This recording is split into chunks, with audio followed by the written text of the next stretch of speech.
Bueno, buenas tardes a todos.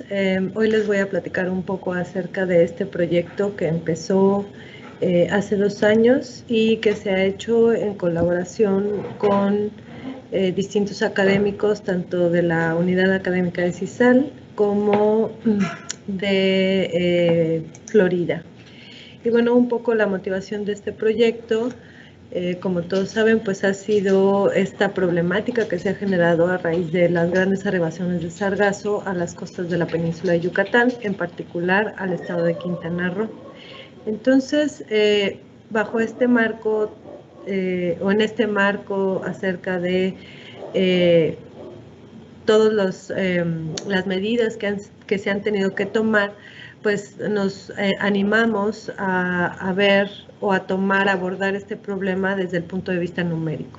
Sin embargo, pues el sargazo no es un problema en términos ecosistémicos. ¿A qué me refiero con eso? Pues que mientras el sargazo se encuentra en el océano, favorece conectividad entre diferentes regiones, ofrece áreas de descanso, de alimentación, de reproducción de distintos organismos. Y bueno, lo que sucede es que se ha observado que los cambios en el sistema climático pues han tenido ciertas repercusiones y se han manifestado de diferentes formas, y una de ellas pues es este crecimiento en medio del sargazo. Entonces, esto pues ha generado diferente tipo de impactos, desde el ecológico, social y económico. Y a partir de ello, pues nos hemos dado cuenta que falta mucha información y mucha investigación para poder resolver este problema nacional, ¿no? Entonces, para ello, pues es muy importante la participación sectorial, es decir, hacer sinergias, gobierno, ciencia, sector privado, para poder trabajar en conjunto y plantear ciertas medidas en cuanto al manejo costero para poder adaptarnos a estas nuevas condiciones. Entonces, pues con eso, ¿qué sabemos hasta hoy? ¿Cuáles son los estudios que se han hecho? En la teoría sabemos que, se ha estudiado que la advección es elemental para la distribución del sargazo. También se ha demostrado pues que el transporte inducido por el oleaje en la superficie del océano, forzado por el viento, es elemental para que éste se desplace grandes distancias. También ya se ha estudiado desde hace muchísimos años la circulación que se da en el Atlántico ecuatorial y que es determinante para que el transporte llegue hasta la península de Yucatán, ¿no? Además de la contracorriente no ecuatorial, la corriente de la Guyana y la corriente norte de Brasil, ¿no? Estas condiciones ya se han observado y se tienen datos y registros acerca de esta variabilidad. Sin embargo, seguimos teniendo o siguen siendo resultados robustos para determinar esta variabilidad anual y estacional de las trayectorias que siguen estas manchas de sargazo, ¿no? Entonces, lo que se ha hecho pues es estudiar como casos en particular, ¿no? Y se ha atribuido que esta variación en la abundancia del sargazo pues dinámicamente está asociada a la circulación del Atlántico ecuatorial, ¿no? Entonces, lo que se está tratando de explicar en este trabajo pues es esta conectividad que existe, ¿no? Entre el Atlántico, el Caribe y cómo es que llega a la península de Yucatán. Entonces, bueno, a grandes rasgos, el objetivo general de este trabajo es poder plantear o aportar las bases para tener un sistema de alerta temprana y se puedan tomar decisiones oportunas, ¿no? Para ello se utilizaron 2 bases de datos, los datos del HICOM de 25 años y los datos del CFCR, igual del mismo periodo de tiempo. Son datos diarios, ¿no? Y son datos de modelos numéricos y de reanálisis. Y se hicieron 3 análisis principales. Uno es el cálculo de las estructuras coherentes lagrangianas climatológicas, que ahorita les voy a platicar un poco acerca de eso. El análisis de los mapas autoorganizados, o conocidos como los OMS, y unos experimentos lagrangianos. Entonces, con estas 3 metodologías lo que se busca es tener como una propuesta climática que nos lleve a tener un sistema de alerta oportuno, es decir, antes de que el sargazo llegue a la costa. Entonces, las estructuras climáticas lagrangianas es una metodología en la cual se pueden encontrar trayectorias recurrentes o persistentes a lo largo del tiempo utilizando las componentes de la velocidad de la corriente. Se encuentran regiones de máxima atracción. También se pueden ubicar estas regiones aisladas, que sería la contraparte a las de máxima atracción, y también se ha demostrado que estas regiones de máxima atracción pueden funcionar como barreras de transporte, ¿no? En esta imagen de la derecha les muestro las estructuras coherentes lagrangianas obtenidas para la climatología de los 25 años, en donde las líneas rojas son las zonas de máxima atracción.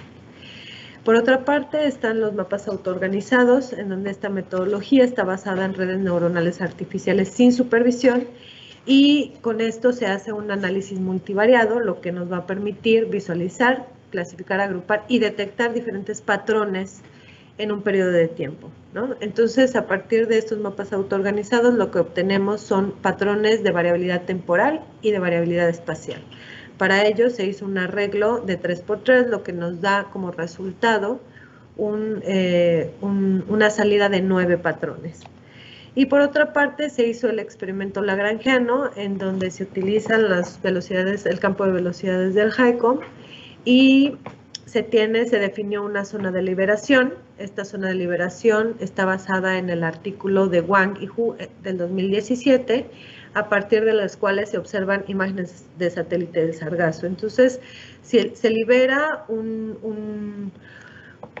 se define el polígono, que es un rectángulo que está formado por 153 nodos con un espaciamiento de 1 grado, y en cada nodo se van a liberar 100 partículas durante 1 año cada tercer día, ¿no?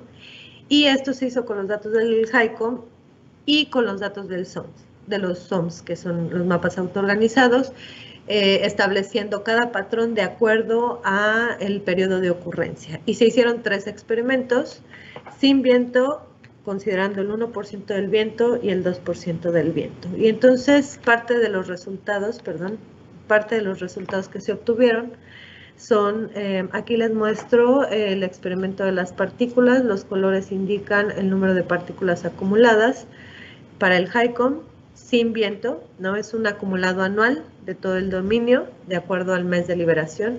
Y entonces aquí podemos observar como cierta estacionalidad de las corrientes, en donde si las partículas nacen en el Atlántico ecuatorial, vemos que en los meses de invierno logran entrar al Caribe y se acumulan al sur de las Antillas Menores.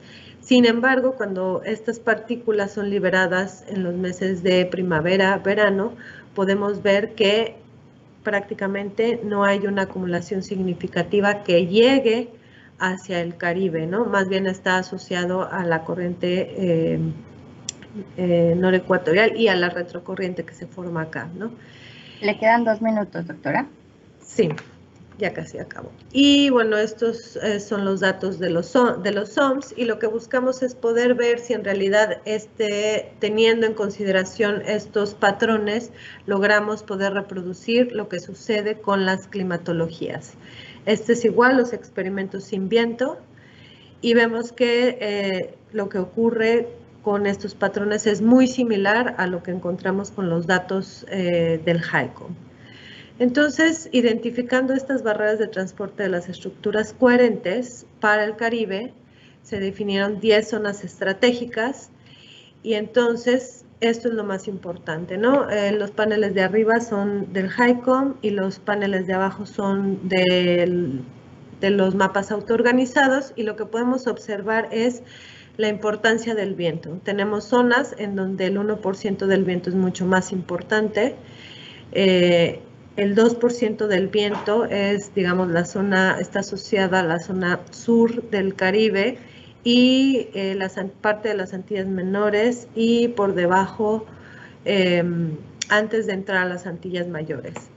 Se considera que el viento no es tan importante para la acumulación de partículas.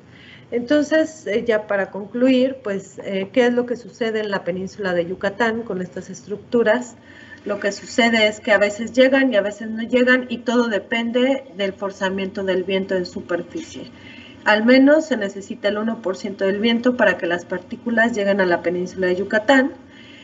Los SOMs, como pueden ver en el panel de la derecha, representan sí es reproducible esta distribución de las partículas a partir de 25 años de datos.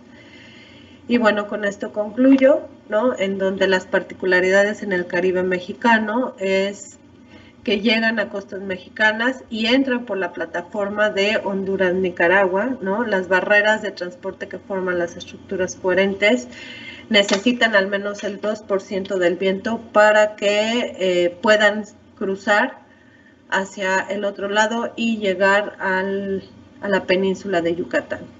En general, pues este es el trabajo. Muchas gracias por su atención.